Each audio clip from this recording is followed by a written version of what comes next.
খুব ভালো বিরিয়ানি মশলা রেসিপি দেখতে চান তাহলে আমার এই ভিডিওটি ফলো করে দিন। খুব দুর্দান্ত স্বাদের একটি বিরিয়ানি হবে, দেখতে যেমন স্বাদে অপূর্ব স্বাদের হবে। এই রেসিপিতে আপনি যদি বিরিয়ানি তৈরি করে নেন, সামনে যেহেতু কোরবান আসছে, এই রেসিপিটি ফলো করতে পারেন।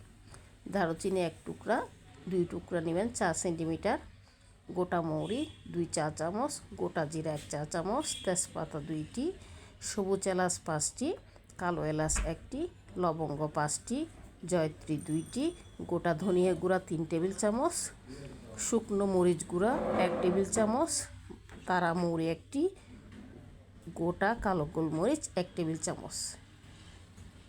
সবগুলো উপকরণ খুব ভালো করে একটি তাওয়ায় গরম করে নিয়ে অল্প আঁচে গরম করে নিয়ে ব্লেন্ড করে নেবেন অথবা গুঁড়ো করে নেবেন, যে যেভাবে করেন। এই রেসিপিতে আপনারা 1 কেজি মাংসের বিরিয়ানি রান্না করতে পারবেন। খুবই দুর্দান্ত স্বাদের একটি বিরিয়ানি হবে। নিজেই এই রেসিপি ফলো করে বানিয়ে দেখতে পারেন এবং কমেন্টে জানাতে পারেন